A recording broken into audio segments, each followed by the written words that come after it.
श्रीमोहन वेंकटनाथार्य कविता केसरी वेदांताचार्यवर्यो मे सन्निधत्तां सदा सति यस्य वाक्कृतिपर्यन्ता यतिराज सरस्वती तस्मै वेदान्तगुरवे भूयो भूयो नमो नमः।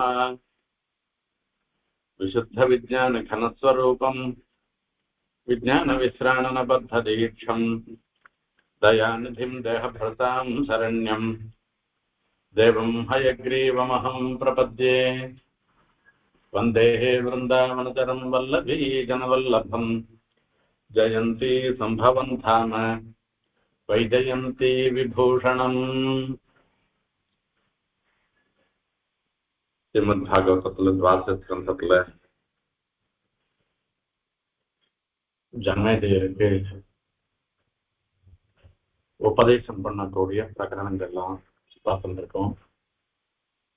இந்த பிரகரணங்கள்ல சவுனகரும் சூத பௌராணிகரும் சம்வாதம், சவுனகர் சூத பௌராணிக்கிற சில விஷயங்களை கேட்கறது, அந்த விஷயங்களுக்கெல்லாம் சமாதானம் சொல்றது, இதெல்லாம் இப்ப நாம பார்த்துட்டு இருக்கோம். இதுக்கு மின் உபன்யாசத்துல ஜனமேஜய அதாவது பிரகஸ்பதியினுடைய வார்த்தையை கேட்டு சர்ப்பயாகத்தை நிறுத்தினது. அதுக்கப்புறமா ஒரு ராஜா எப்படி நடந்து கொள்ளணும், மந்திரிமார்களுடையவும் அறிஞர்களுடையவும் ஆலோசனைகளை கேட்டு அதன் பிரகாரம் நடந்து கொள்ளணும் என்பதெல்லாம் பத்தி பார்த்தோம்.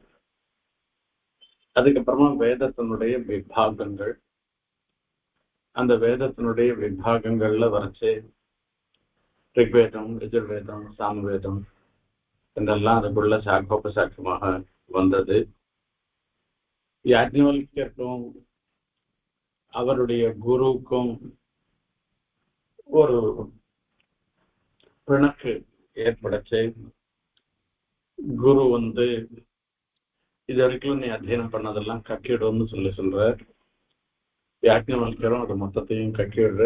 அது தித்திரின்ற ஒரு பட்சி ரூபமாக அந்த அம்சங்கள்லாம் நீதி மகர்ஷிகள்லாம் அறிந்து கொண்டதுனால அது தைத்திரியம் என்ற சாக்கையாக சொல்லப்படுகிறது.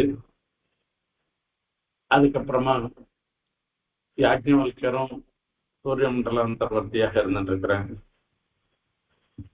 எம்பெருமான தியானம் பண்ணி அவரை குறித்து தபஸ் பண்ணி அவர் மூலமாக வேதோபதேசத்தை பெற்றதுனால அந்த சாட்ச சுக்ல எதிர்வேதம்னு போற்றப்படுகிறது.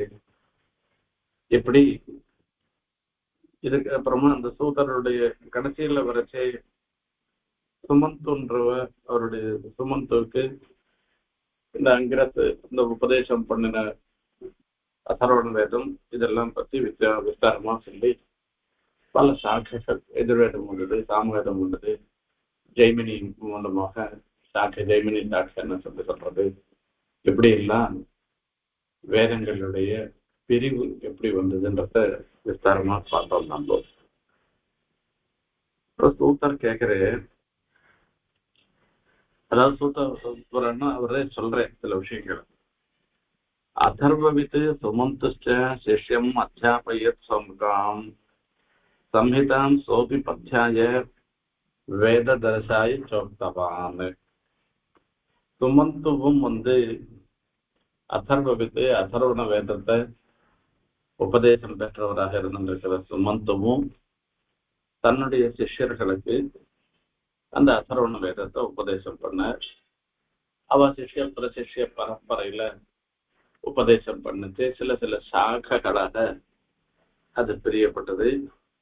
ஆகையால சொன்னாக்கு பப்ரு சைந்தவா என்ன எப்படி சிஷ்யன்னா அவ உபதேசம் பண்ணச்சேயே அந்த சாக்கைய ரெண்டா பிரிச்சு இந்த மாதிரி எல்லாம் உபதேசம் பண்ணி சில பேருக்கெல்லாம் சில விதமாகலாம் உபதேசத்தை பண்ணி அந்த அதர்வ சாக்கையும் கூட பல சாக்கைகளாக ஆயிடுத்து அதர்வத்துக்கு என்பதாக சொல்லி சொன்னார்.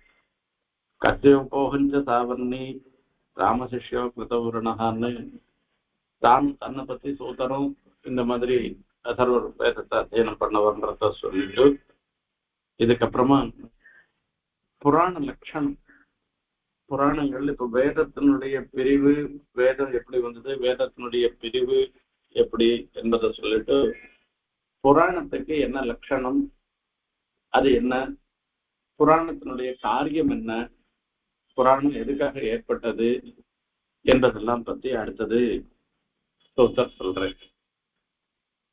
இதுல புராண லட்சணம் சொல்லச்சே சிறுநுஷ்வ புத்திமாசிரித்ய வேத சாஸ்திரானுசாரத்தா புராண லட்சணம் பிரம்மன்னு பிரம்மரிஷிபிகி நிரூபிதம்.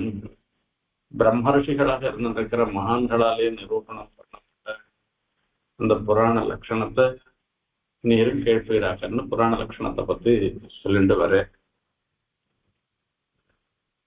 இதுல என்ன புராணத்துக்கு உண்டான லட்சணம் என்னன்னா சர்கோத்யத விசர்கச்ச விருத்தி ரக்ஷா அந்தராணிச்ச வம்சः வம்சானுச்சரிதம் சம்ஸ்தா ஹேதுः அபாஸ்ரயः தசபிர்லக்ஷணைர்யுக்தம் புராணம் தத்விதோ விதுः.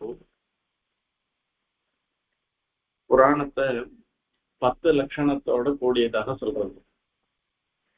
புராணம் ஏற்பட்டதற்கு காரணமே என்னன்னாக்க வேத வாக்கியங்களுடைய அர்த்தத்தை சில சமயங்கள்ல சரியாக புரிஞ்சுக்க முடியாத போயிடுச்சுனாக்க அந்த அர்த்தத்தை சரியாக விளக்குவதற்காக அந்த புரிஞ்சு கொள்வதற்கு ஏற்றதாக பண்ணுவதற்காகவே அந்த புராணங்கள் அவதரித்தன. அதை நாம மனசுல வச்சுக்கணும். இதிகாச புராணாபியாம் வேதம் சமுபபிரம்மயே என்பதாக சொல்லுது. இதிகாசங்கள் சொல்லச்சே ராமாயணம் மகாபாரதம் இது ரெண்டும் இதிகாசம். புராணங்கள் 18 புராணங்கள் கடைசியில என்னென்ன புராணன்றதை இங்கே சொல்ல போறேன். அந்த புராணங்கள்னாலையும் வேதம் சமுபபிரம்மயேது அந்த ஸ்ருதி இருக்கு. அந்த ஸ்ருத்தியர்த்தத்தை உபபிரம்மணம் பண்றது. அந்த ஸ்ருத்தியர்த்தங்களை எல்லாம் முரண்பாடு இல்லாமல் சமன்வயம் பண்ணி பண்றது இருக்க அதுதான் இந்த புராணத்தினுடைய முக்கியமான ஒரு காரியம், புராணங்களுடைய காரியம். இப்ப அந்த புராணத்துக்கு லட்சணம் என்ன என்று கேட்ட இந்த பிரபஞ்சத்தினுடைய சர்க்கம் விசர்க்கம் விருத்தி ரக்ஷ அந்தரம் வம்சம் வம்சானுச்சரிதம் சம்ஸ்த ஹேது அபாசிரயம் என்று 10 லட்சணங்கள் சொல்லப்படுகின்றன. இப்படி 10 லட்சணமும் சேர்ந்து இருக்கிறது இருக்க அது புராணம் என்பதாக சொல்றோம். இந்த புராணத்துல வரைச்சே மகாபுராணம் உபபுராணம் என்பதாக 2 வகைப்படுத்தி மகாபுராணம்னு சொல்றதுல வரைச்சே இந்த 10 லட்சணங்களும் நிறைந்து இருக்கும். உபபுராணங்கள்ல வரைச்சே இதுல சிலதெல்லாம் வெளிப்படாமல் இருக்கலாம். எப்படி சொல்ற இந்த சர்க்கம் அப்படின்னு சொன்னோம்னாக்க சிருஷ்டியை சொல்றது, அதாவது காரணபூதமான சிருஷ்டி. இப்ப இந்த சிருஷ்டின்றது வரைச்சே ஸ்ருதியை கொண்டு பார்ப்போம். ஸ்ருதி சொல்றது சாந்தோக்கியோபனிஷத்துல சொல்றது ததைவ சௌமியரமேகேமாக்ர ஆசீத் ததைக்ஷத பகுஸ்யாம் பிரஜாயேதி தத்தேஜோ ஸ்ருஜத எப்படி சொல்றது. இதம் இப்ப நம்ம பார்த்துட்டு இருக்கிற பிரபஞ்சமானது சிருஷ்டே பிராக்கு இந்த சிருஷ்டிக்கு முன்ன ததேவ ஆசீத்து சத்தாகவே இருந்தது. அதாவது இந்த பிரபஞ்சம் முழுக்க தச்சப்த வாச்சியமான இருந்திருக்கிற பிரம்மத்துக்கு சூக்ஷ்மமான சரீரமாக இருந்தது. அந்த சக்ஷப்த வாச்சியமா இருந்திருக்கிற பிரம்மம் சங்கல்பம் பண்ணிட்டு பலவாக ஆக கடவேன்னு சங்கல்பம் பண்ணிட்டு பகுஸ்யாம்னு சங்கல்பம் பண்ணிட்டு அப்படி பலவாக ஆக கடவேன்னாக்க எப்படி பலவாக ஆகுது அப்படின்னா தன்னையே சிருஷ்டிக்கு உட்படுத்திக்கிறது. பிரஜாயேய என்பதாக சொல்றார். அதாவது என்ன அர்த்தம்னாக்க, அந்த சிருஷ்டிக்கப்படுபவர்களும் பெருமாளுடைய சரீரம் தான். சூக்ம ரூபமாக இருந்த இந்த சேத்தனங்களுக்கு நாமரூபத்தை கொடுத்து, பெயரையும் உருவத்தையும் கொடுத்து, இப்படி ஸ்தூல ரூபமாக ஆகும்படியாக அந்த பெருமாள் சங்கல்பிக்கிறார். அந்த பிரம்மா சங்கல்பிச்சது, அதன் மூலமாக வந்ததுதான் இந்த சிருஷ்டி. இதெல்லாம் காரண சிருஷ்டி என்பது ஒரு சிருஷ்டி. அதுக்கப்புறமா காரிய சிருஷ்டின்னு சொல்லி சொல்றது. இந்த காரண சிருஷ்டின்றது என்னன்னா, பெருமாள் பிரம்மாவை படைக்கிறேன். அந்த பிரம்மாவை படைக்கிறதுக்கு முன்னையே இந்த அண்டத்தை படைக்கணும். இந்த அண்ட சிருஷ்டியில வரைச்சு பஞ்சபூதங்களோட தஸ்மாத் ஆத்மன ஆகாச சம்போத ஆகாசாத் வாயு வாயோரக்னி அக்னேராபஹ அத்ய பிருத்திவி பிருத்திவ்யா ஓஷதயः ஓஷதீभ्योऽन्नम् அன்னாத் புருஷः இப்படி எல்லாம் சொல்லி ஸ்ருதி சொல்றது. இப்ப அந்த பிரம்மத்துல இருந்து ஆகாசம், அந்த பிரகிருதி, மகத்து, அகங்காரம், பஞ்ச இந்திரியங்கள், பஞ்ச தன்மாத்திரங்கள், இந்த மாதிரி எல்லாம் பஞ்சபூத சிருஷ்டிகள்லாம் வருது. இந்த சிருஷ்டி பண்ணச்சே, பஞ்சபூதங்கள்லாம் சிருஷ்டி பண்ணச்சே தனித்தனியா சிருஷ்டி பண்ணிட்டு, பிருத்திவி தனி, ஜலம் தனி, அப்புறமா ஆகாசம் தனி, வாயு தனி, தேஜஸ் தனி, அக்னி தனி, இப்படி எல்லாம் தனித்தனியா சிருஷ்டி பண்ணிட்டு, இந்த பூதங்கள்லாம் தனித்தனியாக இருந்து கொண்டு எந்த காரியத்தையும் சாதிக்க முடியாது. அதுக்காக என்ன பண்றாருன்னா, இந்த பஞ்சபூதங்களை பஞ்சீகரணம் பண்றதுன்னு அர்த்தம். ஒரு பாதிய அந்தந்த பூதத்துல வச்சுண்டு 1/8 மீதி பூதத்துல 1/8 அதோட சேர்த்து அத வியஷ்டி சிருஷ்டின்னு சொல்லி சொல்லுவா. அதுக்கப்புறமா அந்த விஷ்டி சிருஷ்டியில முதல் ஜீவநாசம் பிரம்மாவை சிருஷ்டி பண்ணி, அதுக்கப்புறமா மீதி வஸ்துக்கள் எல்லாம் சிருஷ்டி பண்றது பிரம்மா மூலமாக தானே பெருமாள் சிருஷ்டி பண்றேன்னு. இதுதான் சிருஷ்டியினுடைய பிரகாரம். இந்த சிருஷ்டியில வரைச்சே சர்க்கம் அப்படின்னு சொல்றது இருக்க காரண சிருஷ்டி, விசர்க்கம் அப்படின்னு சொல்லச்சே அந்த பிரபஞ்ச சிருஷ்டி. பிரபஞ்ச சிருஷ்டின்னாக்க மீதி சராச்சர ரூபமாக இருந்திருக்கிற மீதி பிராணிகளுடைய சிருஷ்டி. லோகத்துல சரங்கள் அச்சரங்கள்னு தான் சொல்லி சொல்றது. விருத்தி அப்படின்னு சொன்னாக்கா, இப்போ இந்த ஜீவிக்கைன்றது இருக்க ஒவ்வொருத்தருக்கும் ஒவ்வொரு மாதிரியான அவளுடைய புண்ணிய பாபத்துக்கு ஏற்ப ஒரு நல்லதோ கெட்டதோ அந்த மாதிரி ஒரு ஜீவிக்கைன்றது ஒண்ணு இருந்துருக்கு. அந்த ஜீவிகையானது இருக்க அதுதான் விருத்தின்னு சொல்லி சொல்ற. ரக்ஷ என்னாக்க என்னன்னாக்க, ஏன்னா 10 சொல்லியிருக்காரு புராண லட்சணத்துல வரைச்சே, சர்க்கா, விசர்கா, அப்புறமா விருத்தி, ரக்ஷா அப்படின்னு. ரக்ஷான்றது யதா யதாஹி தர்மஸ்ய கிளானிர்பவதி பாரத அபியுத்தானம் அதர்மஸ்யன்னு, தர்மத்துக்கு ஒரு குறைவு வரும் பொழுதும் அதர்மம் மேலோங்கி இருக்கும் பொழுதும் தர்ம ரட்சணத்துக்காக பெருமாள் அவதாரம் பண்றேன். அந்த அவதாரம் பண்ணி இந்த தர்மத்தை பரிபாலனம் பண்ணுவதற்கு விரோதமாக இருந்திருக்கிற ராட்சசர்கள் எல்லாம் அழிச்சு பண்றதற்கு இப்படி பண்ற ஒரு கர்மம், அதாவது ஒரு செயல் இருக்க, அதுதான் ரக்ஷன்னு சொல்லி சொல்லப்படுகிறது. அதுக்கப்புறமா அந்த ரட்சா மன்வந்தராணி, அந்தராணி. இந்த மனுல வரைச்சே மனு புத்திரர்கள்ல ஒரு 14 பேர் இருக்கா. அவங்களுடைய வரிசையில அந்த மன்வந்தரம்ன்றது வரிசையா இப்போ விவஸ்வானுடைய மனுன்றது நடக்கிறது. எப்படி அந்த மன்வந்தரங்கள்னு சொல்லச்சு அந்த மேல மேல வளர்றது இருந்துருக்கு, அதை பத்தி சொல்றது. ஆகையால மனு தேவாக மனுபுத்திராக சுரேஸ்வரகான்னு சொல்லி சொல்றது. இது அந்தராணிச்ச அந்த மன்வந்தரங்கள். வம்சங்கள், வம்சானு சரித்தம். இங்க இருக்கக்கூடிய ராஜாக்களுடைய வம்சம், சூரிய வம்சத்தை சேர்ந்த ராஜாக்களுடைய வம்சங்கள், அதே மாதிரி சந்திர வம்சத்தை சேர்ந்தவர்களுடைய வம்சங்கள், பிருத்திவியில ஆளுகிறவர்கள், இப்படி மேல மேல பல விஷயங்கள் இருக்க வம்சங்கள், வம்சத்தை சேர்ந்தவர்கள், இப்படி வம்சானுச்சரித்தம், தேசாம் விருத்தம், அவளுடைய செயல்பாடுகள், அவளுடைய வம்சதரங்கள், இதெல்லாம் விருத்தி சரித்தம் சம்ஸ்தா ஹேதுர் அபாசிரயா. எப்படி வம்சானுச்சரித்தம்னு சொல்றது. இதுக்கப்புறமா நமக்கு ஏற்பட்டதாக இருந்திருக்கிற ஜாகிரத், சொப்ன, சுஷுப்தி, இந்த மாதிரி அவஸ்தையில இருக்கக்கூடிய விஷயத்தை கவிபோக்தா சதுர்தாஸ்க ஸ்வபாவத்தான்னு சொல்லி இதெல்லாம் சம்ஸ்தான்னு சொல்ற. இப்படியாக 10 லட்சணங்களோட கூடிய புராணங்களை புராணங்கள் ஏற்பட்டன.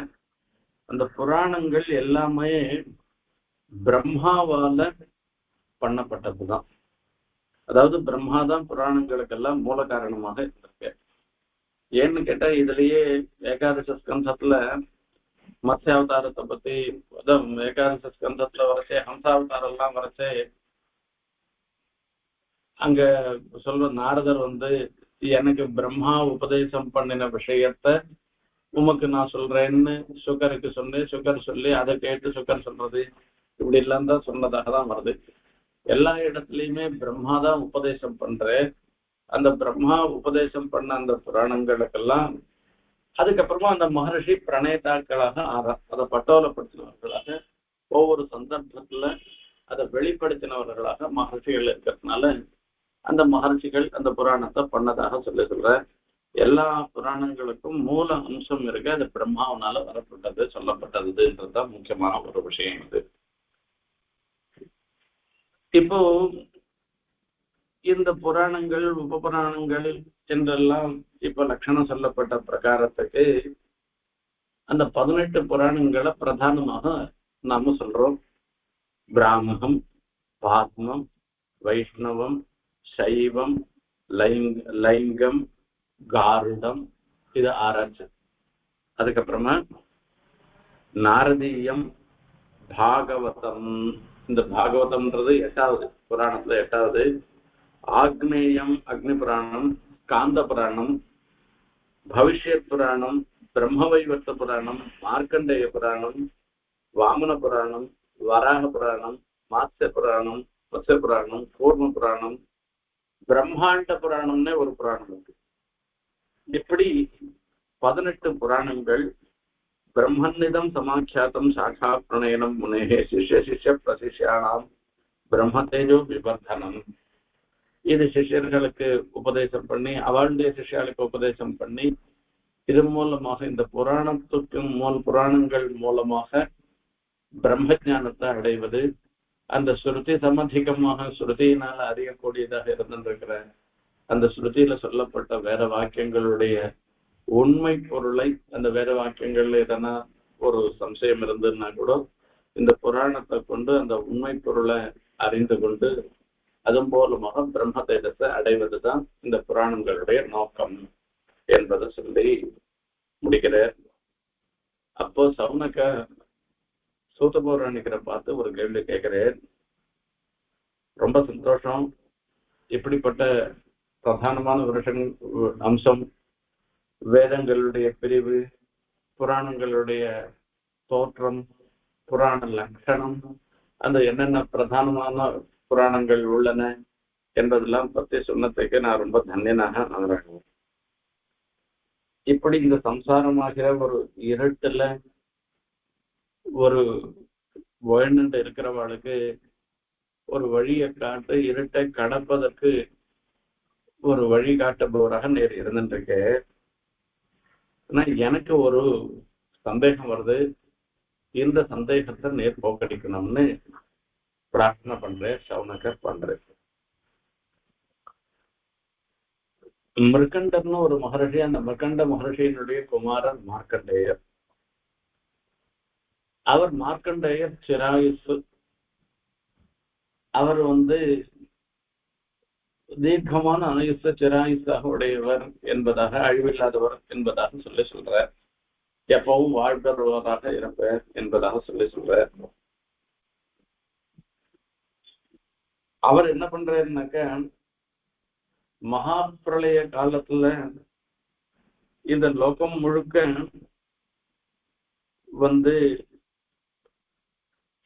ஒரு ஜலத்தினால சூழ்ந்து இருந்து ஒரே அந்தகாரமாக இருக்கிற ஒரு அந்த சன்னிவேசத்துல அவர் சஞ்சரிச்சிருந்தே என்பதாக சொல்றார். ஏகா ஏவ அர்ணவே பிராமியன் ததர்ச புருஷங்கில வட்டபத்திர புடே தோக்கம் சயானம் துவம் ஏகம் அத்புதம். அந்த மகா பிரளய காலத்துல ஒரு சின்ன ஆல இலையில குழந்தையாக நீர் பட்டு இருக்கிறத அவர் மார்க்கண்டைய சேவிச்சேர்னு சொல்றார். இது எப்படி சாத்தியமாக ஆகும்? பிரளயம்னு வந்ததுன்னாக்க எல்லாருமே தான், யாரும் இல்லாததான் போகணுமே தவிர மார்க்கண்டேயர் மாத்திரம் இருந்தேன்னா அப்ப பிரளயமாக சொல்ல முடியாது. அது ஏகன சம்சயோ பூயான் சூத கௌதூகலம் யதா தன்னச்சந்தி மகாயோகின்னு புராணேஸ்வபி சம்மதா. எனக்கு இதுலதான் ஒரு பெரிய சம்சயம் வருது, சந்தேகம் வருது. ஏன்னா மகா பிரளய காலத்துல எந்த வஸ்துவுமே இல்லை, ஏகாரணமா இருந்துருக்கு. எல்லா இடத்துலயும் ஒரே ஜலம்தான் சூழ்ந்துதான் இருக்கு, ஒரே இருட்டுதான் இருக்கு. என்ன சூர்யா சந்திரமசௌ தாத்தாயதா பூர்வம கல்பயத்துன்னு சொல்ற அப்படின்னால சூரியன் சந்திரன் எல்லாம் கூட இல்லாததாக இருந்த ஒரு சமயம், ஒரு ஒளியே இல்லாத சமயம். அப்ப சூரியன் சந்திரன் கூட சிருஷ்டி காலத்துல படைக்கப்பட்டவர்களாக தான் இருக்கச்சே, இப்ப எல்லா சேத்தனங்களும் எம்பெருமானுடைய திருமேனியில அதுக்கு சூக்ஷ்மமாக ரூபமாக அதுல ஒட்டிண்டு இருந்ததுன்னு தானே இது மகாபிரளய காலத்தினுடைய ஒரு நிர்வச்சனம் பண்ற. மகாபிரளயம்னா எப்படி இருக்கும்ன்றத அப்படித்தானே நிர்வச்சனம் பண்ணிருக்கான். அப்படி நிர்வச்சனம் பண்ணிருந்த காலத்துல போய் அந்த மகாபிரளய காலத்துல போய் எப்படி இவர் மாத்திரம் இருந்தே, மார்க்கண்டேயர் மாத்திரம் இருந்தே, அந்த மார்க்கண்டேயரும் கராரவிந்தேன பதாரவிந்தம் முகாரவிந்தே வினிவேசயந்தம் வட்டச பத்திரச புடேசயானம் பாலம் முகுந்தம் மனசா ஸ்மராமின்னு சொல்லி அந்த வட்டபத்திர சாயியா இருந்துருக்கிற அந்த எம்பெருமான அவர் மாத்திரம் சேவிச்சேர்னு மாத்திரம் சொல்றோமே, இது எப்படி சம்பவிக்கும்? அவரும் இருந்திருக்க முடியாது இல்லையா என்று ஒரு கேள்வி எனக்கு பெரிய சந்தேகமா இருக்கு. இந்த சந்தேகத்தை நேர் போக்கடிக்கணும்னு அந்த சூத பௌராணிகரை பார்த்து சௌனகர் பிரார்த்தனை பண்ற. அதுக்கு சூத பௌராணிகர் சொல்ற, பிரஸ்னஸ்வயாமஹர்ஷேயம் கிருதோ லோக பிரமாபஹ நாராயண கதாயத்ர கீதா கலிமலாபஹ பிராப்தத்விஜாதி சம்ஸ்காரோ மார்க்கண்டேயः பிதுர்க்ரமாதே சந்தாம்சதீத்ய தர்மேண தபஸ்வாத்யாய சயுதः.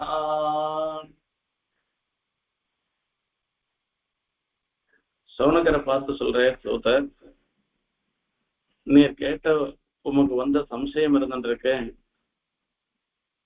இது நேர்மையான சம்சயம்தான், இது எல்லாருக்கும் வரக்கூடிய சம்சயம்தான்.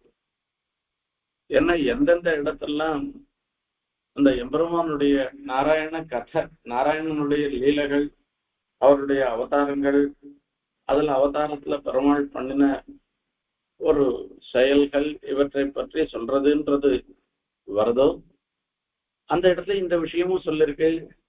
பெருமாள் வட்டபத்திர சாயியா சைனிச்சந்தேர் என்பதும் சொல்லப்பட்டிருக்கிறது. அதை மார்க்கண்டேயர் சேவிச்சேர்னு சொல்லிருக்கு. அப்போ மார்க்கண்டேயர் எப்படி சேவிச்சிருக்க முடியும்? அவர் மாத்திரம் இருந்தேன், பெருமாள் மாத்திரம் தான் இருந்தேர்னு சொல்லத்துக்கு இது ரெண்டுத்துக்கும் சதைவ சௌமேத அக்ரஹாசீதி ஏகமேவ அத்விதீயம் ஏகமேவ ஒன்னே ஒண்ணு பெருமாள் ஒருத்தர் தான் இருந்தேன்னு சொல்றதுக்கு வரச்சே அதுக்கு முரண்பாடு வருது. அத்விதீயவர் ஒருத்தர் தான் இருந்தேர், வேற யாரும் இல்லைன்னு சொல்றதெல்லாம் சொல்லிருக்கோம் அங்க. அப்ப மார்க்கண்டேயரும் இருந்தேன்ற மாதிரிதான் ஆயிடுறது. இந்த முரண்பாடு வாஸ்தவம் தான். இந்த சந்தேகம் எல்லாருக்கும் வரக்கூடியதுதான். அதுக்கு சமாதானம் நான் சொல்றேன். மார்க்கண்டேயன்றவர் யாரு என்று முதல்ல தெரிஞ்சுக்கோங்க. அவர் எப்படிப்பட்டவர்ன்றத தெரிஞ்சுக்கோங்க. அதுக்கப்புறமா அவர் எப்படி இந்த சந்தேகம் எப்படி போறதுன்றத கடைசியில சொல்றேன்னு அவர் ஆரம்பிக்கிறார். அவரும் ஒரு பிராமணன், திஜாந்தியில பிறந்தவர். கிரமமான சம்ஸ்காரத்தோட கர்ப்பாதானாதி சம்ஸ்காரம், உபநயனம் முதலிய சம்ஸ்காரங்கள்லாம் பண்ணப்பட்டு, அப்பாவினாலே சம்ஸ்காரம் பண்ணப்பட்டு வேதங்கள் எல்லாம் அத்தியனம் பண்ணி அவர் தர்ம மார்க்கத்துல இருந்து தபஸ் சுவாத்தியாயம்னு சொல்லி அந்த விஷயங்கள்ல கூட சேர்ந்து இருந்திருக்கவர். அதோட மாத்திரமில்ல, சாந்தகா ஜடிலகா அந்த பிரம்மச்சரியத்தை ஆசிரியிச்சு ரொம்ப சாந்தராகவும் தலையில ஜட தரிச்சுண்டு தண்டம் உபவீதம் சமேகலம் விப்ரான் கமண்டலு ஒன்று வச்சுட்டு கையில தண்டம் வச்சுண்டு உபவீதம் அந்த பூணுலையும் தரிச்சுண்டு இப்படி ரொம்ப ஆச்சரியமா இருந்துட்டு இருக்க. மேகல பிசங்கமோஞ்சி அர்ஜுன சவின்னு இதுல மாக கவி சொல்றார், நாரதர் எப்படி இறங்கி வந்தேன்றதெல்லாம் பத்தி. அந்த மாதிரி உபயோகத்தோடும் தரிச்சுண்டு தர்ம விதிக்கு வேண்டியதாக இருந்திருக்கிற கிருஷ்ணாஜனத்தையும் தரிச்சுண்டு ரொம்ப ஆச்சரியமா சேவசாச்சாரம் அந்த மாதிரி இருந்தாராம். அவர் பிராமணாள் ஆச்சாரியன் இவாளுக்கெல்லாம் சுசுரூஷ பண்ணிட்டு இருந்து பௌதிபக்ஷாந்தேகின்னு சொல்லி அந்த ஆச்சாரியனுடைய பிரம்மச்சாரி 2 வேளையும் பிக்ஷை எடுத்துதான் சாப்பிடணும். ஆகையால பவதி பிக்ஷாந்தேகின்னு அங்க இருக்கிறவாளை கேட்டு பிக்ஷை எடுத்து சாப்பிடுறவராக இருந்த அந்த குருகுல முறையில அந்த நடந்து கொண்டு இருந்தேர் என்பதாக வாஸ்தவம். இப்படி எத்தனையோ வருஷங்கள் அவர் தபஸ் பண்ணிருந்தாராம். இப்படி அவர் பண்ணின தபஸ்ன்றது இருக்க, அந்த தபஸ்னால சாதாரணமா ஜாத்தச துருவ மிருத்யுன்னு சொல்லி ஒரு பிறந்தவனுக்கு எப்பவும் மரணம் இருந்துருக்கு. அந்த மாதிரி மரணம் வரும் ஒரு நிலை வரைச்சு அந்த தபஸ் சக்தி என்ன பண்ணிட்டுனாக்க மிருத்யுவை அண்டவிடாத பண்ணிட்டு அப்படி அவ்வளவு பெரிய தபஸ் சக்தியோட இருந்தாராம். தசைவம் எஞ்சதச்சித்தம் மகாயோகேன யோகினஹா வியதீயாய மகான் காலஹா மன்வந்தர ஷடாத்மகா. 6 மன்வந்தரங்கள் இந்த இவர் தபஸ்ல இருக்கிற காலத்துல கடந்தது. இந்த 7வது மன்வந்தரத்துல ஒவ்வொரு மனோலையும் ஒரு இந்திரன் இருந்துருக்கான். அந்த இந்திரன் இந்த மார்க்கண்டேயருடைய தபஸ முறியடிக்கணும்னு பாக்குறேன். மார்க்கண்டேயருடைய சித்தத்துல ஒரு கலக்கத்தை ஏற்படுத்தணும் என்பதற்காக தபோ விசங்கிதோ பிரம்மன் ஆரேபே தத்விகாதனம் கந்தர்வாப்சரத காமம் வசந்த மலயா நிலௌ முனையே பிரேஷயாமாச ரஜஸ்தோக மதௌ ததா. இந்த ரஜஸனுடைய குழந்தைகளாக இருந்திருக்கிற வசந்தம் மலை மார்த்தம் இவைகளையும் அனுப்பிச்சு வச்சாராம். அப்சரசுகள் கந்தர்வர்கள் இவ எல்லாரையும் அனுப்பிச்சு அவருக்கு காமத்துல ஒரு ஆசை, அதாவது ஒரு ஆசையை ஏற்படுத்தி அது மூலமாக தபஸுக்கு ஒரு விக்னத்தை ஏற்படுத்தணும்னு இந்திரன் பண்ணினான். 7வதாக வந்த இந்திரன். இவற்றினால எதனாலையும் அந்த தபஸுக்கு எந்த விதமான குறைபாடும் ஏற்படலையா. இவெல்லாம் எவ்வளவோ பண்ணி பார்த்தாலாம் அந்த வாயு பிரவிஷ்ட ஆதாய ஹிமந்திர சீகரானே சுமனோபிகி பரிஷ்வக்தா பவா உத்தம் பயம் ஸ்மரன்னு அந்த மன்மதத்தினுடைய அந்த காமத்தை தூண்டும்படியான பல செயல்களை இவர்கள் எல்லாரும் பண்ணினார். அந்த கந்தர்வெல்லாம் கீதங்களை வாசிச்சா, அப்சரசுக்கள்லாம் நர்த்தனம் பண்ணினா. இது எதையுமே பத்தி அவர் பொருட்படுத்தவே இல்லையா. அவர் ஸ்வஸ்திரீ யுதபதி ஸ்மரஹா, அவர் பாட்டுக்கு புத்வாக்னிம் சமுபாசீனம் தத்ருஷுஹு சக்கர கிங்கராக மீலிதாட்சம் துராதர்ஷம் மூர்த்திமந்தம் இவானலம். இந்த இந்திரனுடைய தூதர்களான அவள்லாம் இவர் அக்னியில ஹோமம் பண்ணிட்டு அவர் பாட்டுக்கு உட்கார்ந்து இருக்கு. இப்ப அவ அப்படி உட்கார்ந்து இருக்கிறத பார்த்த உடனேயே அந்த ஹோம குண்டத்துல ஒரு அக்னி இருக்கு, அந்த அக்னி தான் இந்த ரூபமாக இருந்துருக்கோன்னு நினைக்கிறபடியாக இருந்தார். அப்படின்னா அவ்வளவு தேஜஸோட இருந்துருக்காரா. ஒருத்தரும் நெருங்க முடியாத தேஜஸோட அப்படி இருந்துருக்காரா, அசைக்க முடியாதவங்க பார்த்தாங்க. இவாள்லாம் தேவஸ்திரிக்கெல்லாம் அவர் எதுக்கெல்லாம் எவ்வளவோ பண்ணாலும் கூட அவன் ஒரு மன்மதனுக்கு பஞ்ச பானங்கள் சொல்றது, அந்த பஞ்ச பானங்களால அசோகம் சூத்தம் அப்படின்னு சொல்லி அசோக புஷ்பம் இந்த மாதிரி மா புஷ்பம் அப்படின்னு சில புஷ்பங்கள்லாம் பானம் தான், புஷ்ப பானம்னு புஷ்பத்தை பானமாக உடையவன்னு பேர் அவனுக்கு மன்மதன். அவைகள் எல்லா முயற்சியும் செய்தும் கூட அவளால இவரை மாற்றவே முடியலையா, அவ வழியில இவர் வரல. இந்த பெண்கள்லாம் தன்னுடைய உடல் அழக காண்பிச்சு அப்சரத்துக்கெல்லாம் காண்பிச்சு அவரை மோகிப்பிக்கணும்னு நினைச்சாலும் கூட அதனால எந்த அசைவும் அவருக்கு ஏற்படல, அவருக்கு எந்த சலனமும் ஏற்படல. ஆனா வாஸ்தவமா பார்த்தோம்னாக்க அந்த முனியினுடைய தேஜஸ்னால அவ கிட்ட போக போக சுட்டெரிக்கிற மாதிரி ஆயிடுதான் அவளுக்கு. இத பார்த்த உடனே ஒரு தூங்கின சர்ப்பத்தை எழுப்புற குழந்தை மாதிரி அந்த சர்ப்பம் தூங்கிட்டு இருக்கும். அந்த குழந்தை அது சர்ப்பம்னு தெரியாத அதை எதனா ஒரு கல்லு போட்டு அதை எழுப்பிச்சுன்னா அது புசுன்னும். அது புசுன்னாக்கா அப்படியே ஏந்து ஓடி போடுங்கள், அந்த குழந்தை எல்லாம் பயந்துட்டு ஓடி போயிடும் முரளி சர்ப்பத்தை பார்த்து. அந்த மாதிரியாக தான் இவர்கள் எல்லோருமே மொத்த பேரும், அதாவது இந்திரனால அனுப்பப்பட்ட யக்ஷாள் கந்தர்வாள் கிண்ணறர்கள் இவ எல்லாரும் ஓடி போயிட்டாலாம். இந்திரன் நடந்த விஷயத்த சொல்ற. இப்போ அந்த காமனும் இவன் எதிர என்னுடைய சக்தி எதுவும் பலிக்கல என்பதாக சொல்ற. தஸ்யைவம் யஞ்சதச்சித்தம் சபஸ்வாத்யாய சங்கமைஹி அனுகிரகாய விராசீது நரநாராயணோ ஹரிஹி. இப்படி மார்க்கண்டேயர் தபஸ் பண்ணச்சே அவருக்கு அனுகிரகம் பண்ணுவதற்காக நரநாராயண ரூபமாக ரெண்டு ரூபத்தையும் நரனாகவும் நாராயண ரூபமாகவும் எடுத்துட்டு அந்த பெருமாள் அவதாரம் பண்ணறான், ஆவிர்பாவமானறான் அவருக்கு எதிர. அவர் ரெண்டு பேரும் எப்படி இருந்திருக்கு, வெள்ளையாவும் கருப்பாவும் இருந்திருக்கவர், புதிய தாமர புஷ்பம் போல அந்த நேத்திரங்கள், 4 கைகளோடையும் ஒரு ஆச்சாரிய சிஷ்ய லட்சணத்தோட மாந்தோல் மரவரி இதெல்லாம் வஸ்திரமாக அணிந்துட்டு கையில பவித்திரத்தை வச்சுட்டு ஒரு யஜ்னோபவீதம், நவதந்து யஜ்னோபவீதம் என்பதாக சொல்ற 9 நூல் உள்ள யஜ்னோபவீதம். இந்த யஜ்னோபவீத நிர்மாணம் பூணல் நாம போட்டுக்கிறோமே, அந்த பூணல் நாம போட்டுக்கிற பூணல்ல ஒவ்வொன்றுலயும் 9 நூல் இருக்கு. இப்ப 3 இழை இருந்துட்டு இருக்கோம், ஒரு பூணல்ல 3 இழை நம்ம பார்த்துட்டு இருக்கோம். 3 இருந்துட்டு இருக்கு, 3 பொறி இருந்துட்டு இருக்கு, முப்பொறி நூல்னு சொல்றோம். அந்த ஒவ்வொரு நூல்லையும் 9 இருந்துட்டு இருக்கு. எப்படின்னா இந்த இழைக்கிறதுன்னு சொல்லுவா, அந்த பூணல்ல நூத்துட்டு அதை 3ஆ மடிப்போம். 3ஆ மடிச்சோம்னாக்கா அதுதான் ஷண்ணவத்தின்னு சொல்லுவா. அந்த 3ஆ மடிக்கிறது, இந்த 3ஆ மடிச்ச இந்த நூலை முறுக்கிறது. முறுக்கச்சே என்ன பண்ணுவோம், அப்ப 3ஆ மறுபடியும் மடிக்கிறது. அப்ப 3ஆ மடிச்சோம்னா அப்ப என்ன ஆகும், அதுதான் ஒரு பிரியாக ஆகும், ஒரு பொறியாக ஆகும்.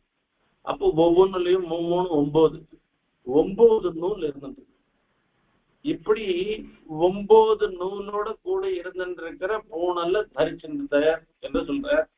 இப்படிதான் பூணல்ல தரிக்கணுமே தவிர ஏதோ இந்த டயர் நூல்ல இருக்க மாதிரி வச்சுட்டு பூணல்ல தரிக்க கூடாது. 9 நூல் இருக்கணும், அதுல ஒவ்வொன்றும் அந்த 9ஆ இருக்கிறது. அந்த மாதிரி ஒரு 3ஆ தரிக்கிறதுன்றது இது சாஸ்திரம். இந்த சாஸ்திர பிரகாரத்துக்காக பூணல்ல தரிச்சுட்டு இருந்துருக்கு. அதுக்கப்புறமா பத்மாட்ச மாலையை தரிச்சுட்டு எப்படி ஆச்சரியமாக ஒரு தபோரூபமாக இருந்துருக்கு. அதாவது கையில ஒரு தர்ப்ப முஷ்டியை வச்சுருக்கு. அந்த தர்ப்ப முஷ்டினால பக்கத்துல எறும்பு கடிச்சதுன்னாக்க என்ன பண்றது, ஜந்துக்கள்லாம் வந்ததுன்னாக்க அத்தை எப்படி அந்த தர்ப்பத்தால இப்படி தள்ளி ஓடுறதுக்காக அந்த தர்ப்ப முஷ்டி எல்லாம் வச்சிருந்து அந்த தபஸே மார்க்கண்டேய ரூபத்துல உருவம் எடுத்து வந்த மாதிரி அப்படி இருந்தார். அதாவது இவா 2 பேரும் வந்திருக்க மார்க்கண்டேயருக்கு எதிர இந்த பெருமாளை தபஸை உருவம் எடுத்து வந்த மாதிரி நரநாராயண ரூபத்துல அவதாரம் பண்ணிருக்க. பகவதோ ரூபே நரநாராயண ரிஷி திருஷ்டோத்தாய ஆதரேண உச்சைஹி நனமாங்கேன தண்டவதே. அந்த பெருமாளை நரநாராயண ரூபம் சிஷ்யாச்சாரி குருவாகவும் சிஷ்யனாகவும் இந்த ரெண்டு ரூபத்திலையும் வந்திருக்கார். அந்த பெருமாளை சாட்சாத்தாக தனக்கு ஒரு தன் எதிர ஆவிர்வவிச்சிருக்கிறத பார்த்த உடனே ரொம்ப சந்தோஷமா மார்க்கண்டேயருக்கு அவர் எழுந்து விழுந்து சேவிச்சு தண்டவத் பிரணாமம் பண்ணி சதத் சந்தர்சனானந்த நிர்வதாத்மேந்திரியாசயா விஷ்டரோமா ஸ்ருபூர்ணாட்ச நசைஹே தாவதீட்சித்தும். அவ்வளவு சந்தோஷத்தினால கண்ணில் ஜலமா வருது. கண்ணெல்லாம் அப்படியே குளம் குளமா இருந்துருக்கு. அப்படியே மயிர்கூச்சரிதல் இருந்துருக்கு. பூர்ணாட்சா நசைஹே தாவதீட்சித்தும்னு அந்த எதிர வந்திருக்கிற பெருமாளை சேவிக்க கூட முடியலையா. சோலசோலான் பிப்ரதோ பாஷ்ப பிந்துன்னு தேவ பெருமாள் விஷயத்துல பிப்ரதோ பாஷ்ப பிந்துன்னு சொல்ற.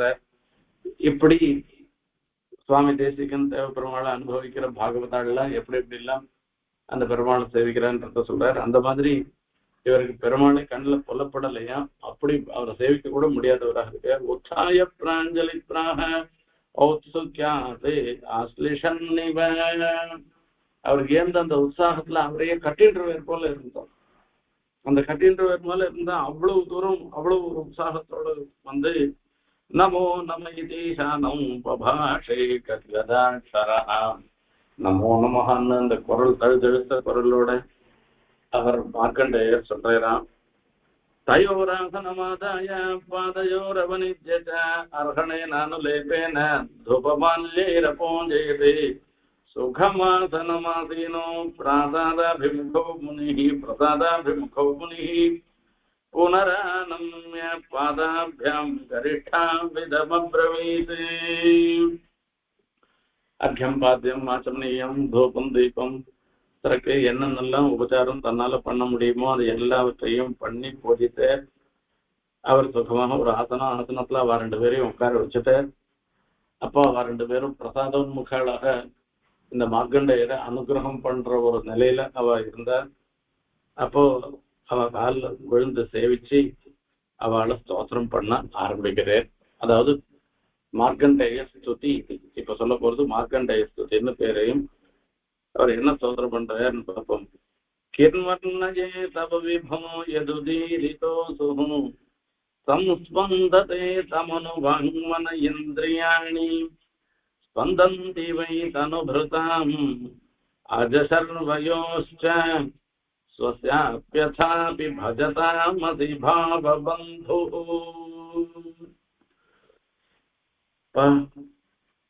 நான் என்னன்னு வர்ணனம் பண்றது, கிம் வர்ணயாமி, நான் எப்படின்னு வர்ணனம் பண்றதுன்னு தெரியலையே. பிரம்மா சிவன் இந்திரன் முதலிய எல்லாருக்கும் அந்தராத்மாவாக நேர் இருந்திருக்கே. அப்படி அந்தர்யாமியாக இருந்திருக்கிற நேர் எனக்கும் அந்தர்யாமியாக இருந்திருக்கே. எனக்கு வாக்கு மனசு இந்திரியம் இவையெல்லாம் யாரால வருது அப்படின்னாக்க இந்த பொம்மலாட்டத்துல இந்த கீழே நூலை பிடிச்சி இழுத்தாக்க அதுக்கு தகுந்த மாதிரி அந்த நிழல்ல வரைச்சே வரும். அந்த மாதிரி உம்முடைய ஒரு அனுகிரக விசேஷத்தினாலதான் எல்லாமே நடைபெறுகிறது. நான் எல்லாருக்கும் எனக்கு ஆத்மபந்துவாக நேர் இருந்திருக்கேன்.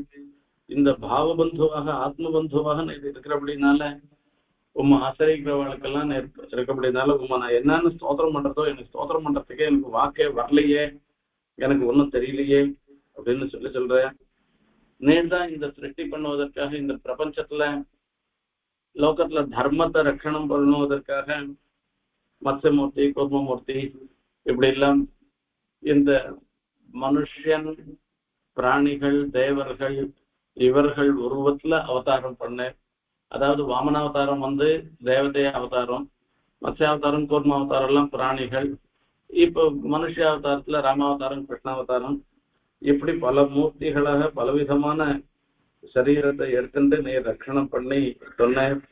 இது எல்லாம் 3 லோகத்துக்கும் க்ஷேமத்திற்காக தான் பண்ணபடினால இப்படிப்பட்ட உண்மை நாம ஸ்தோத்திரம் பண்ணோம்னாக்க ஆராதிச்சோம்னாக்க எல்லா பாப்பத்துல இருந்தும் விடுபடுவோம். நானா விபர்ஷி அபிது மன்ய தனூர் யதேதம் திருஷ்ட்வா புனः கிரசசி சர்வமிவோர்ணனாபிஹி. ஊர்ணனாபிஹி அப்படின்னு ஊர்ணனாபின்னு ஒரு ஜந்து, சிலந்தி மாதிரி ஒரு ஜந்து. அந்த வாயினுடைய எச்சையினால அந்த வாயில உமிழ்நீர் வரணும் இல்லையோ, அதனால என்ன பண்ணோம்னா ஒரு வலை மாதிரி கட்டும். அதை கட்டிட்டு எவ்வளவு நாள் வரைக்கும் அதுல இருக்கணுமோ அதுல இருந்துட்டு அப்புறம் என்ன பண்ணோம்னா இது செல்லந்தியும் அந்த உமிழ்நீராலதான் அந்த வலையை பின்னும். ஆனா அந்த வலையை முழுங்காது, அப்படியே விட்டு போயிடும் அது செல்லந்தி. இவர் என்ன பண்ண, இந்த ஊர்ணனா வீட்டை பற்றி என்ன பண்ணோம்னா காரியம் எத்தனை நாள் வரைக்கும் அதுல இருக்கணுமோ இருந்துட்டு காரியம் ஆயிடுச்சுனாக்க அந்த உமிழ்நீரால ஏற்பட்ட அந்த வலையை அப்படியே முழுங்கிடும். அந்த மாதிரி நீர் தான் லோகத்துல இருக்கிற சமஸ்த சேத்தனா சேத்தனங்களையும் சிருஷ்டி பண்றவரும் நீர் தான், அதை ரட்சிக்கிறவரும் நீர் தான், அதை சம்ஹாரம் பண்றவரும் நீர் தான் இருந்திருக்கு.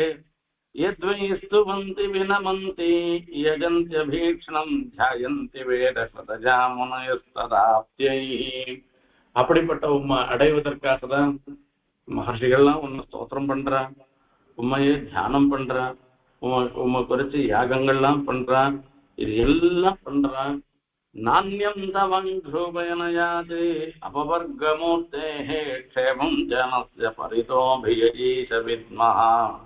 உண்மை தவிர வேற யாராலையும் லோகத்துக்கு க்ஷேமம் பண்ண முடியாது. ஆகையால நீர் எல்லாரையும் அனுகிரகம் பண்றவராக நீர் இருந்திருக்கேர் என்பதாக சொல்லி சொல்ற. லோகத்துல இருக்கிறவாள்லாம் காலத்துக்கு பயப்படுறவர்களாக இருந்துருக்கா. காலத்துக்கு பயப்படுறவாள்னா என்னன்னு அர்த்தம்னா, நாம எவ்வளவுதான் நம்மளுடைய தோற்றத்தை உருவ தோற்றத்தை அப்படியே அழகா இருக்கணும்னு நாம முயற்சி பண்ணி அதுக்கு உண்டான காரியங்களை பண்ணிருந்தா கூட காலம் என்ன பண்ணும் அப்படின்னாக்க நம்மளுடைய முகத்துல ஒரு மூப்பை கண்டிப்பா ஏற்படுத்தும். ஒரு 10-15 வருஷம் முன்ன நம்ம பசங்கள்ல வாசல்ல ஏன்னா பசங்க போச்சுன்னா அங்கிள் என்ன சார் மணி அப்படின்னு, என்ன அங்கிள் மணின்னு கேட்போம். இப்ப தாத்தா உள்ள வரட்டுமான்னு கேட்கறது.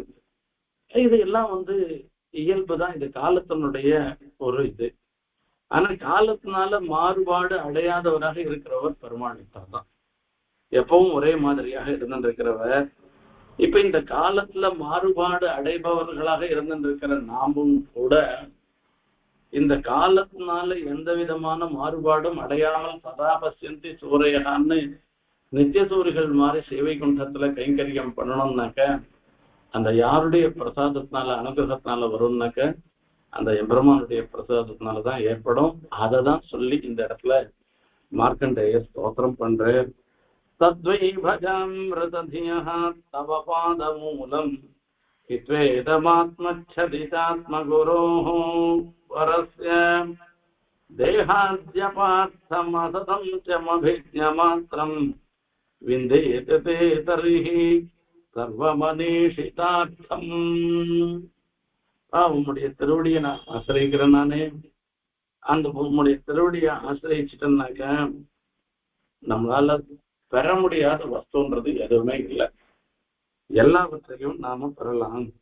ஆகையால நேர் இந்த லோகம் மொத்தத்தையும் தரிச்சுட்டு இருந்திருக்கே. இந்த தாரணம்ன்றது அது ஒரு விளையாட்டான தாரணமாக இருக்கு உமக்கு. தஸ்மை நமோ பகவதே புருஷாய பூம்னே விஸ்வாய விஸ்வகுரவே பரதைவதாய நாராயணாய ரிஷஜே ச நரோத்தமாய ஹம்சாய சம்யதகிரே நிகமேஸ்வராய. நாராயணாய நராய என்றெல்லாம் இந்த நரநாராயண ரூபமாக எழுந்துள்ள இருந்திருக்கிற பகவான் உன் பொருட்டு மறுபடியும் நான் ஒரு பிரணாமத்தை சமர்ப்பிக்கிறேன். தஸ்மை நமோ பகவதே புருஷாய பூம்னே விஸ்வாய விஸ்வகுரவே. லோக மொத்தத்தையும் சரீரமாக உடையவன், லோக மொத்தத்துக்கும் ஆச்சரியமாக இருந்த ஆச்சாரியனாக இருந்திருக்க, குருவாக இருக்க, பரதயுத்தனுக்கும் ரிஷியாக இருந்திருக்க, நாராயணம் நரோத்தனும் சுத்தனமாக இருந்திருக்கிற, அந்த சுத்தமான வாக்கோடு இருந்திருக்கிற, வேதங்களுக்கெல்லாம் ஈஸ்வரனுமாக இருந்திருக்கிற அப்பேற்பட்ட அந்த உமக்கு, அந்த பகவானாக இருக்கிற உமக்கு பிரணாமங்கள் என்பதாக சொல்லி முடிகிற யத்தர்சனம் விகம ஆத்மரஹ பிரகாசம் முஹ்யந்தி யத்ர கவயோஜ பராஜதந்தஹ தம் சர்வபாத விஷய பிரதிரூபசூலசீலம் வந்தே மகாபுருஷம் ஆத்மநிகூடபோதம். உம்முடைய உண்மையான நிலையை வெளிப்படுத்தி கொண்டு இப்படிப்பட்ட ஒரு சாட்சா்காரம்ன்றது பிரம்மா முதலியவர்களுக்கு கூட சுலபமாக கிடைக்காது. அவளுக்கெல்லாம் கூட கிடைக்காத ஒரு சாட்சா்காரம் எனக்கு கிடைச்சிருக்கு. அப்படிப்பட்ட அந்த மகாபுருஷனாக எழுந்தருள் இருந்திருக்கிறேன். கேவலம் ஒரு ஆசிரித்த பட்சபாத்தியாக இருந்து என்னிடத்துல ஒரு பிரீத்தியோட எனக்கு இங்க சேவை சாட்சத்தினால உம்மை மீண்டும் மீண்டும் மறுபடியும் பூயோ பூயா பிரணாமகான்னு சொல்லி என்னுடைய பிரணாமத்தை நான் தெரிவிச்சுக்கிறேன்னு ஸ்தோத்திரம் பண்றேன் மார்க்கண்டேயர். அதுக்கப்புறமா இந்த நரநாராயண ரூபமாக அவதாரம் பண்ணின பெருமாளுக்கும் மார்க்கண்டேயருக்கும் உண்டான சம்வாதங்கள், அவர் மார்க்கண்டேயர் கேட்கக்கூடிய ஒரு வரன், அதுக்கு உண்டான பதில் எல்லாவற்றையும் அடுத்த உபன்யாசத்துல பார்க்கிறோம். இன்னைய உபன்யாசத்துல முக்கியமா தெரிஞ்சுருக்கிற வேண்டிய விஷயம் என்ன அப்படின்னா, பெருமாளுடைய கட்டாட்சம் இருந்துன்னாக்க எது வேணா சாதிக்கலாம். அந்த பெருமாளுடைய திருவடி நமக்கு எல்லாவற்றையும் அளிக்க வல்லது. இந்த ஒரு நிச்சய ஞானம் இருந்ததுன்னாக்க இந்த சம்சாரத்திலையும் சாதிக்கலாம், இந்த சம்சார நிவர்த்தி ஏற்பட்டு மோட்ச தசையிலையும் நமக்கு ஹிதம் ஏற்படும் என்பதை தெரியப்படுத்துற அப்படிப்பட்ட அந்த நரநாராயண ரூபமாக இருந்திருக்கிற பெருமாள் மார்க்கண்டேயரோடு சேர்ந்து நாங்களும் வணங்கி அவருடைய அனுகிரகத்துக்கு பாத்திரமாகணும்னு பிரார்த்தனை பண்ணிட்டு விடைபெறுகிறேன். கவிதார்க்கிக சிம்ஹாய கல்யாண குணசாலினி ஸ்ரீமதே வெங்கடேசாய வேதாந்த குரவே நமः.